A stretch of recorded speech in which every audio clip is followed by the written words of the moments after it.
primetime news this evening, where is our money? Several JN Bank customers fume after disappearance of funds from their accounts. Braving it in the cold, 90% of farm workers who run off in Canada are Jamaicans. And Prime Minister calls on corporate Jamaica for more investments in broader effort to fight crime.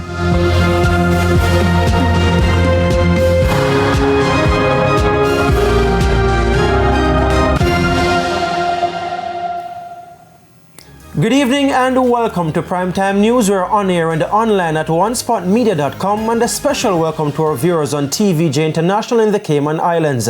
I'm Giovanni Dennis. And I am Andrea Chisholm with a preview of what's to come in business news. Here's Javon Keys. Well, Andrea, we'll have the latest from the World Bank. They've released their global economic prospects, so we'll find out what the GDP outlook for 2024 and beyond will look like.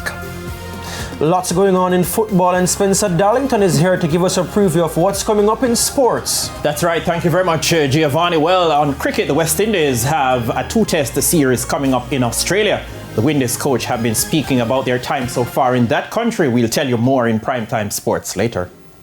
And is there anything happening with the weather? Romaine Robinson, what can you tell us? There's always something happening with the weather. This week we are expecting the winds to begin dying down sometime after Wednesday, and we could see an increase in shower activity across the west by the end of the week. There's also sports commentary and E-Prime in this newscast, but before the break, the feedback question. And this evening we're asking, what concerns do you have about the banking sector? You can share comments online, facebook.com/televisionjamaica, and post on X at TVJ News Center. Stay with us. Primetime News returns right after this break.